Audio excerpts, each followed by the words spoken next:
Salut tout le monde, c'est notre 11e semaine de la club de lecture de la voleuse de livres. Et aujourd'hui, on va lire Une gentille enfant et ensuite Une brève histoire du boxeur juif. Et puis, salut. La colère de Rosa, je crois. Ah, le couleur de Rosa, merci. De rien. Non, le courroux Le de courroux Rosa. de Rosa. Alors, je vais commencer. Ensuite, on va diviser le deuxième chapitre en deux et Julie va finir avec le troisième chapitre. Et ensuite, on aura, comme d'habitude, des questions pour discuter et aussi une question de bonus aujourd'hui pour faire de votre propre recherche. Hi everyone, this is week 11 of the book club on the book thief, where today we're going to read A Good Girl, a short history of the Jewish fist fighter and the wrath of Rosa. Sasha will be starting us off with the first chapter, and then we'll split the second one, and I'll finish us off with the last one. We'll have questions as usual, and this week we have a bonus question, so you can get to do some research. And that's it, really. We're ready to go. OK. Une gentille enfant. En novembre 1940, lorsque Max Vandenberg arriva dans la cuisine de 33 rue Hummel, il était âgé de 24 ans. Il semblait ployer sous le poids de ses vêtements et sa fatigue était si grande que rien aurait pu le faire s'effondrer. Il se tenait tout tremblant dans l'encadrement de la porte. « Vous jouez toujours de l'accordéon? » « Bien sûr, il fallait comprendre. Vous êtes toujours disposé à m'aider. » Le papa de Liselle alla jusqu'à la porte d'entrée et l'ouvrit. Avec précaution, il regarda à gauche, puis à droite et revint. Verdict? Rien. Max Vandenberg, le juif, ferma les yeux et s'abandonna un peu plus au sentiment de sécurité. L'idée en elle-même était grotesque et pourtant il la laissa s'installer. Hans vérifia que les rideaux étaient bien tirés et ne laissaient pas entrer le moindre ray de lumière. À ce moment-là, Max craqua. Il s'accroupit et joignit les mains. L'obscurité le caressa. Ses doigts avaient l'odeur de sa valise, du métal, de Mein Kampf et de la survie. C'est seulement lorsqu'il releva la tête qu'il découvrit la faible lumière venant du couloir et remarqua la présence de la fillette en pyjama. « Papa ?» Max bondit sur ses pieds. L'obscurité enflait maintenant autour de lui. « Tout va bien, Liselle, dit papa. Retourne te coucher. » Elle s'attarda un moment avant de repartir. Lorsqu'elle regarda une dernière fois l'étranger à la dérobée, elle aperçut la forme d'un livre posé sur la table. « Ne craignez rien, c'est une gentille enfant, entendit-elle. Hans Huberman murmurait à l'homme. Elle resta éveillée pendant 1 heure, écoutant le discret écho des phrases échangées dans la cuisine. Dans ce jeu, une carte n'avait pas encore été jouée, un joker. Et ma question pour celui-là, c'est: pensez-vous que Max sera sauf à 33 rue Hummel? Et la question, non, c'est plus tard, désolé. Une brève histoire du boxeur juif. Max Vandenberg vit le jour en 1916. Il passa son enfance à Stuttgart. Ce qu'il aimait le plus alors, c'était se battre avec les poings. Il disputa son premier combat à 11 ans. À l'époque, il était épais comme une allumette. Wenzel Gruber, tel était le nom de son adversaire. Il avait la langue bien pendue, ce Wenzel, et des cheveux frisés. Le terrain de jeu local leur tendait les bras. Ni l'un ni l'autre ne résista. Ils luttèrent comme des champions pendant 1 minute. Jusqu'au moment où l'affaire devenait intéressante, ils furent saisis chacun par le col. Un parent attentif. Un peu de sang coulait de la bouche de Max. Il le lécha, et ça avait bon goût. Dans son milieu, peu de gens se battaient, en tout cas pas avec leurs poings.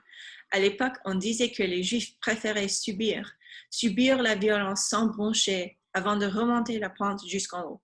Visiblement, ce n'était pas le cas pour tous. Max allait avoir 2 ans lorsque son père mourut, réduit en charpie sur une colline verdoyante. Quand il eut 9 ans, sa mère se retrouva sans le sou. Elle vendit le studio de musique qui leur servit aussi d'appartements et ils allèrent s'installer dans la maison de l'oncle de Max. Là, il grandit en compagnie de 6 cousins affectueux qui le tapaient et l'embêtaient pas mal. Il se bagarrait avec l'aîné Isaac.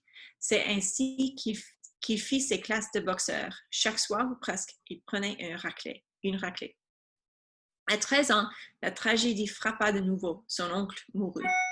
Conformément aux statistiques, cet homme-là n'avait rien du caractère impétueux de Max. C'était le genre de personne qui se donnait beaucoup de mal sans trop exiger en retour. Il restait dans son coin et sacrifiait tout à sa famille.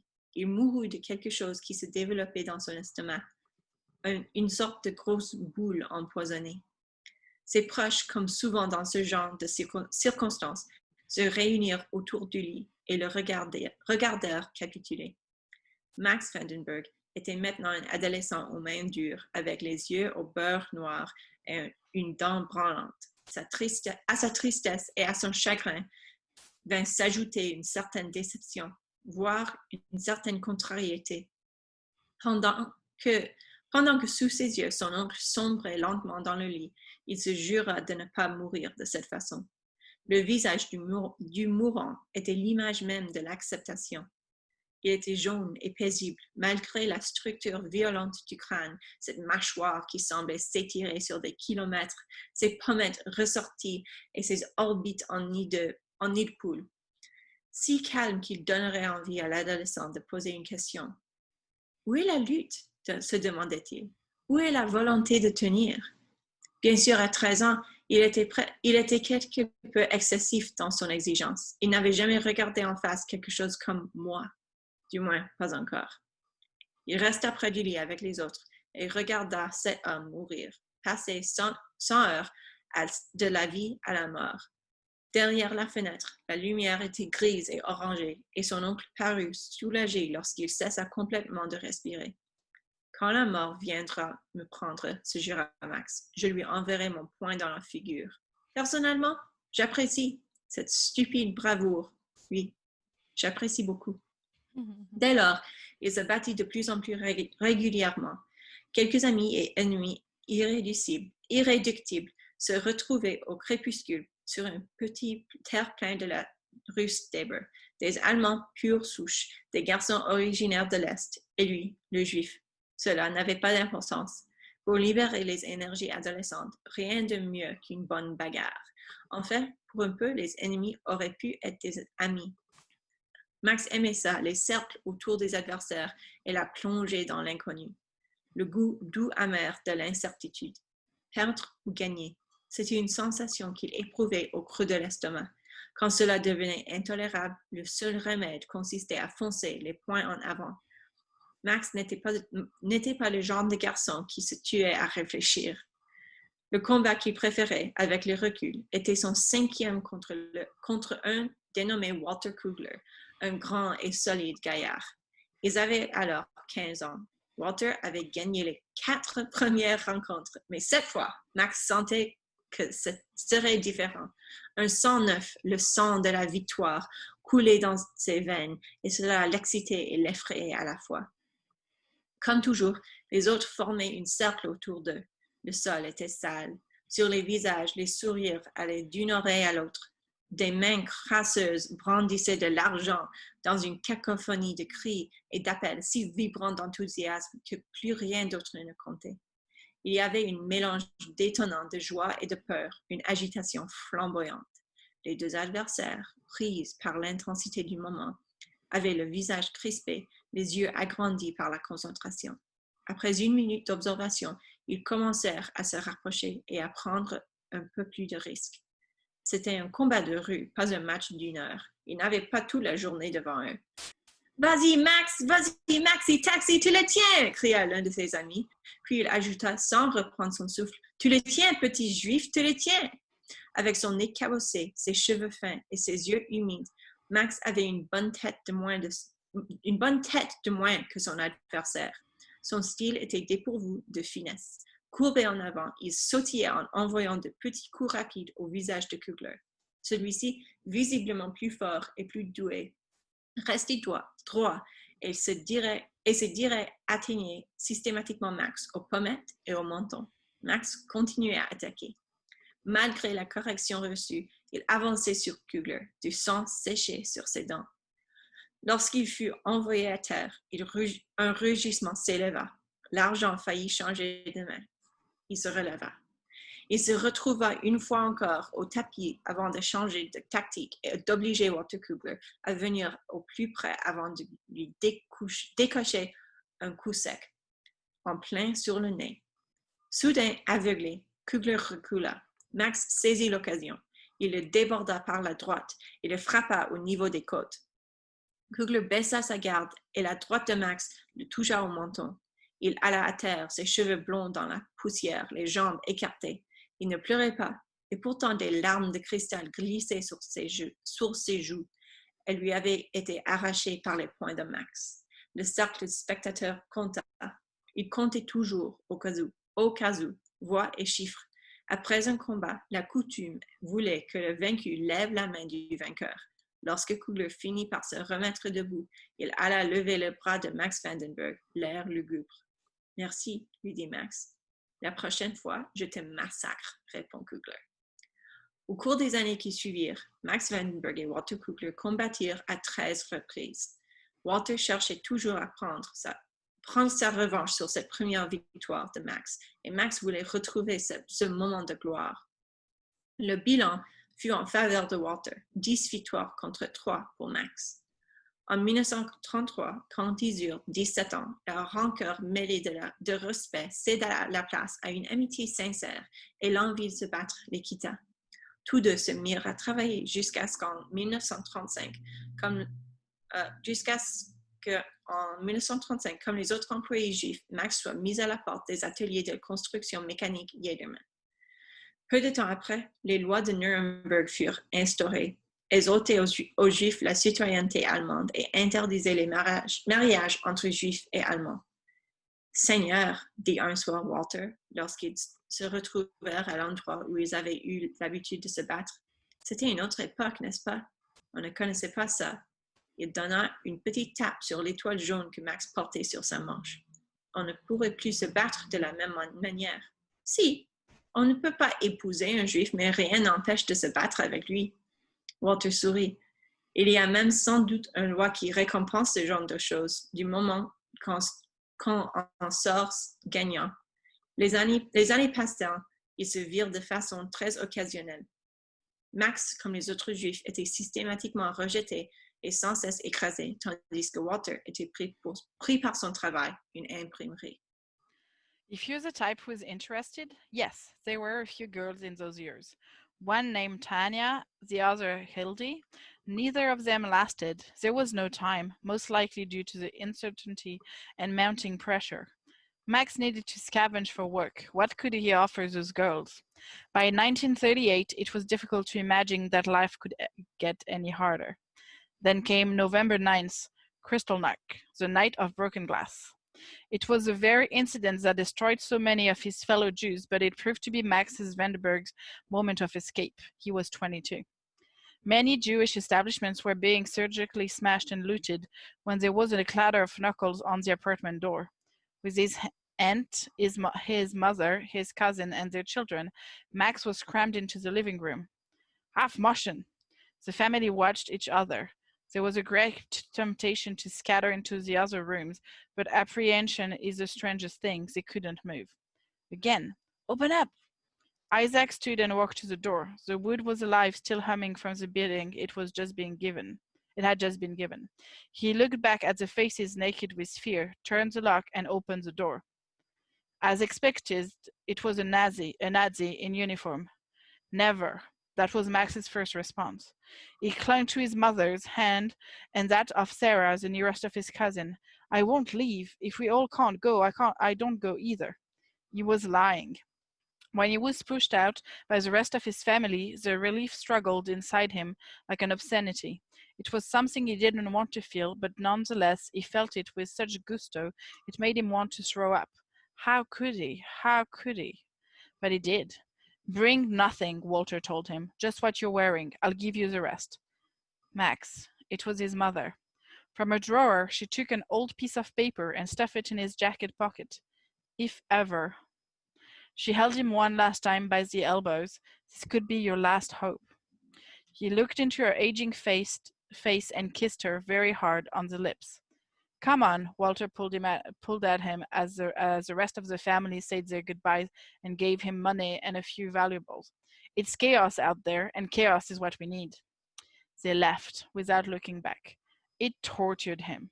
If only he had turned for one last look at his family as he left the apartment. Perhaps then the guilt would not have been as so heavy. No final goodbye, no final grip of the eyes, nothing but goneness. For the next 2 years, he remained in hiding in an empty storeroom. It was in a building where Walter had worked in previous years. There was very little food. There was plenty of suspicion. The remaining Jews with money in the neighborhood were emigrating. The Jews without money were also trying, but without much success. Max's family fell into the latter category. Walter checked on them occasionally as inconspicuously as he could. One afternoon, when he visited, someone else opened the door. When Max heard the news, his body felt like it was being screwed up into a ball, like a page littered with mistakes, like garbage. Yet, each day, he managed to unravel and straighten himself, disgusted and thankful, wrecked, but somehow not torn into pieces.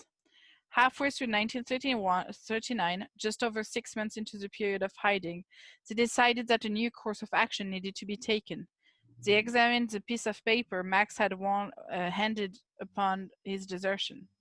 Was handed upon his desertion. That's right, his desertion, not only his escape. That was how he viewed it, amid the grotesquerie of his relief. We already know what was written on that piece of paper. One name, one address. Hans Huberman, Himmel Street, 33, Molking. It's getting worse, Walter told Max. Anytime now they could find us out. There was much hunching in the dark. We don't know what might happen. I might get caught. You might need to find that place. I'm too scared to ask anyone for help here. They might put me in. There was only one solution. I'll go down there and find this man. If he turned into a Nazi, which is very likely, I'll just turn around. At least we know then. Retching. Max gave him every last pfennig to make the trip, and a few days later, when Walter returned, they embraced before he held his breath. And? Walter nodded. It's good. He still plays that accordion your mother told you about, your father's. He's not a member of the party. He gave me money. At this stage, Hans Huberman was only a list. He's fairly poor, he's married, and there is a kid. This sparked Max's attention even further. How old? 10. You can't have everything. Yeah, kids have big mouths. We're lucky as it is. They sat in silence a while. It was Max who disturbed it. He must really hate me, huh? I don't think so. He gave me the money, didn't he? He said a promise is a promise. A week later, a letter came. Hans notified Walter Kugler that he would try to send things to help whenever he could. There was a one-page map of Molching and Greater Munich, as well as a direct route from Passing, the more reliable train station, to his front door. And in his letter, the last word were obvious: be careful. Midway through May 1940, Mein Kampf arrived with a key taped to the inside cover. The man is a genius, Max decided, but there was still a shudder when he thought about traveling to Munich. Clearly, he wished, along with the other parties involved, that the journey would not have to be made at all. You don't always get what you wish for, especially in Nazi Germany. Again, time passed. The war expanded. Max remained hidden from the world in another empty room, until the inevitable. Walter was notified that he was being sent to Poland to continue the assertion of Germany's authority over both the Poles and Jews alike. One was not much better than the other. The time had come. Max made his way to Munich and Molching, and now he sat in a stranger's kitchen, asking for the help he craved and suffering the condemnation he felt he deserved. Hans Huberman shook his hand and introduced himself. He made him some coffee in the dark. The girl had been gone quite a while, but now some more footstep had approached arrival. The wild card. In the darkness, all three of them were completely isolated. They all stared. Only the woman spoke. Alors, ma première question pour ce chapitre, c'est où est-ce que c'est? Oh, Max ne veut pas mourir sans se battre. Comment cette philosophie va-t-elle l'aider ou le mettre en danger pendant la guerre? Et mon question de bonus, c'est pour maintenant, c'est que je veux vous diriger vers la poème Do Not Go Gentle into That Good Night par Dylan Thomas et comparer les sentiments que Dylan Thomas a écrits aux sentiments de Max lors du mort de son oncle. C'est un poème en anglais, mais je crois que c'est encore important de le lire. And my question for this chapter is, why are Walter and Max worried about Hans Huberman having a kid? And I'll repeat the bonus question in English. Sasha is recommending that you read Do Not Go Gentle into That Good Night by Dylan Thomas, and to compare his feelings with the feelings Max felt while his uncle was dying. This is our last chapter, The Wrath of Rosa. Liesl had drifted back to sleep when the unmistakable voice of Rosa Huberman entered the kitchen. It shocked her awake. Was it sloth? Curiosity got the better of her then, as she imagined a tirade thrown down from the wrath of Rosa. There was definite movement and the shuffle of a chair. After 10 minutes of excruciating discipline, Liesl made her way to the corridor, and what she saw truly amazed her, because Rosa Huberman was at Max Vandenberg's shoulder, watching him gulp down her infamous pea soup. Candlelight was standing at the table. It did not waver. Mama was grave. Her plump figure glowed with worry. Somehow, though, there was also a look of triumph on her face, and it was not the triumph of having saved another human being from persecution. It was something more along the line of, see, at least he is not complaining. She looked from the soup to the Jew to the soup. When she spoke again, she asked only if he wanted more. Max declined, preferring instead to rush to the sink and vomit. His back convulsed and his arms were well spread. His fingers gripped the metal. Jesus, Mary, and Joseph, Rosa muttered. Another one. Turning around, Max apologized. His words were slippery and small, quelled by the acid. I'm sorry. I think I ate too much. My stomach, it's been so long since. I don't think I can handle such. Move, Rosa ordered him. She started cleaning up. When she was finished, she found the young man at the kitchen table, utterly morose. Hans was sitting opposite, his hand cupped above the sheet of wood. Liesl, from the hallway, could see the drawn face of the stranger, and behind it the worried expression scribbled like a mess onto Mama. She looked at both her foster parents. Who were these people?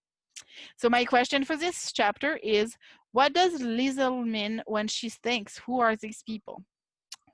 Like, what made her think that? And that's it for today. Thank you so much for being here with us. Please let us know what you think of the poem that Sasha recommended. And if you have any question or comments, please don't hesitate to comment on the post, and we'll try to answer your question as quickly as possible. C'est fini pour aujourd'hui. Merci beaucoup de votre attention et votre temps. Et si vous avez des questions, n'hésitez pas de nous demander.